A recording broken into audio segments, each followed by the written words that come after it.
There we go. Hey, what's going on? Community Christian here, front to back vinyl. Like I did couple weeks ago, I did the REO Speedwagon discography. Today, I'm going to show the band Squeeze. Um, I've accumulated a bunch of their stuff. Basically, I have everything they've released up until the end of the 80s. So I thought I'd just do it live. That way, if anybody's watching and wants to join in or wants to comment, um, I do have a link to the to if you want to come on with me. But anyway, let me just get started. I'm not expecting anybody who wants to come up with me, but anyway, this is their first album, 1978. This is a reissue. I got this recently. Really great album. Their first three albums are the best, to be honest with you. I mean, it's post-punk, new wave, power pop. Squeeze, they're from England. Um, Glenn Tilbrook, Chris Difford, which at the time critics were calling them the new Lennon McCartney because they wrote all the songs together. Also, Jules Holland is in the band. He now is kind of famous. He has his own show on British television, kind of a musical variety show, having various performers and stuff come on. I think you can watch his stuff on YouTube. But yeah, this is their debut. This is definitely has a new wave punkish feel to it. The big songs off of this was Take Me, I'm Yours. I think that was the single. They did put out a music video for that song. Yeah, that's the only one I can see that was a single. I might be wrong, but this is a 180-gram reissue. It's on thick, heavy vinyl, but really great sound quality. Really happy to have that. Next up is their second album called Cool for Cats. This one came out 1979, a year later. And this is probably my favorite album by them. I would say Argy Bargy, the next one, Argy Bargy, however you pronounce it. These albums are just killer. Great records. Slap and Tickle, I think, I'm not sure if it was a single, but it was definitely on the singles collection for 45s. Up the Junction, that was definitely a music video and a single. And then, of course, the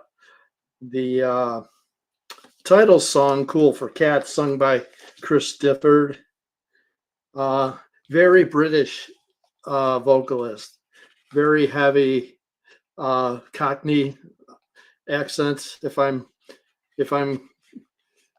correct or not, but a very thick English accent, very British. Great music video. If you go on YouTube and look for Cool for Cats by Squeeze, really old school music video. Great. And all their stuff is on A&M, so I'm not really going to go into showing all their stuff or the actual vinyl because it's all A&M. Okay. Next up is Argy Bargy, however you want to pronounce it. This came out in 1980. This is the album that introduced me to Squeeze. I was in high school. 1980, I think I was a junior in high school. And I think my brother bought this or something. Yeah, just killer. This entire album is just a killer. Pulling Muscles from the Shell, which is probably their most famous song. Another Nail in My Heart. Misadventure. If I Didn't Love You, great song, great power pop song. Yeah, such a great record. So, yeah, Jules Holland on keyboards, John Bentley on bass, Gilson Lavis on drums. He's a killer drummer. I love watching him play. I really also, they were on Saturday Night Live one time and they performed Pulling Muscles from a Shell. And that was another thing that got me hooked on them. Um, I think I have a little bit unorganized here. Okay. Next up is this record. This is called East Side Story, 1981. Another great record, strong record of theirs. In Quintessence, the opening track, I love that song, so great. This one they have a new keyboard player, Mr. Paul Carrack. As a lot of people know, he was from the band Ace. How Long, that hit How Long, but the song Tempted may be their most famous song as far as American audiences go, because that song's on the radio to this day. You hear it, Tempted. Is That Love, the first song on side B, is another great song. Yeah, just really good power pop, great stuff. Let's see, next up, I got a little bit unorganized here. Forgive me. I need to switch a few things around. Next up, we have this album, Sweets from a Stranger. This came out 1982. Back then, these bands were just pumping out records every year. Those are the days, man. I love that. You don't see that at all anymore. This one has the big hit was Black Coffee in Bed. Really great song, power pop. Hard to read the song titles, but yeah, not a bad record. This one definitely is a strong album. Next up, here, trying to organize myself here. Next up, this is another one, the first record. This is basically a greatest hits. It's called Singles 45 and Under. So there's not just like their hits, but also stuff that less popular. The cool thing about this, the last song, it's called Annie Get Your Gun. That's exclusive to this collection. And that's one of my absolute favorite songs by Squeeze. This has all the songs that I mentioned. It's got all those great singles. Take Me, I'm Yours, Goodbye Girl, Cool for Cats. Yeah, really great collection. If you want to dive into Squeeze, I would suggest going with this. Some people think this is all you need, really. But I do like their album tracks a lot. Sorry about that. Bonking my face. I say they split up. Squeeze split up for a while. And Difford and Tilbrook put out a solo album, the two main singers of Squeeze. And really great record. Let me see. This is what year this came out. It's hard to read, but anyway, it was probably the following year. Really great record. Definitely has definitely sounds like Squeeze, obviously, because of their vocals, but also definitely has some 80s production to it. Copy's still in the shrink, but it's got a cutout thing. But the songs are really great. Let me see. Love's Crashing Waves. That was on the radio. I remember specifically hearing that. Yeah, very strong record. They may have done a tour, I'm not sure. Next up, 1985. Sorry about that. They put out this record, which is probably the worst album cover and album title. Cozy, like a tea cozy, fan, Tutti Frutti.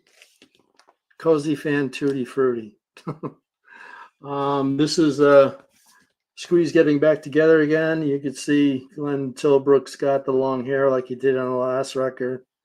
Jools Holland is back in the band. Paul Carrick was in there for a while, but Jools Holland back in the band. And I saw Squeeze on this tour, the Poplar Creek Music Theater. It was an outdoor theater. I forget who the opening act was, but it was okay. But I haven't heard this album in over 30 years, and it's not a good album. To be honest with you, this album is pretty awful. And no real hits on it. The one I showed prior is a much better record. So, but yeah, I got it off of eBay for like $5 or something. So I like, what the hell? But it's after not listening to it for so many years, I don't really care much for that record. Okay, yeah, my albums are mixed up a little bit. I got two more records to show. This one came out. This is called Babylon and On. Not a very good record. It did have one hit, probably their one big hit, last big hit, called Hourglass. You'll know it if you hear it. There's a music video I'm sure you can get on YouTube, but not a very good record. The song Hourglass is killer, great song, but yeah, overall, not their greatest. And then the last album, I'm just going to end quickly with this one. This is Frank, their last album in the 80s, 1989. Still in the shrink with the price sticker on it. And this is a better album than the last two albums. It's actually a pretty strong album. But after this album, I was pretty much the CD era, and I kind of stopped following Squeeze. They're still, I don't know if they're still together, but they're making albums up until like the last 10 years or so. But yeah, not a bad record. Anyway, everybody, thanks for watching. Sorry nobody could come on. It's Sunday afternoon. People are out doing stuff, but I just thought I would do this little artist spotlight live just for the fun of it. So if you like this video, just give it a thumbs up, and please subscribe if you haven't subscribed to my channel already. Also, I got my thread. I'm overwhelmed at the response I'm getting. I'm really, really happy. I think I got 16 entries, and I think a few more people want to do it. But anyway, just really, really overwhelmed by the support, my channel, and I really appreciate it. And we'll see you on the next video. Take care, everybody.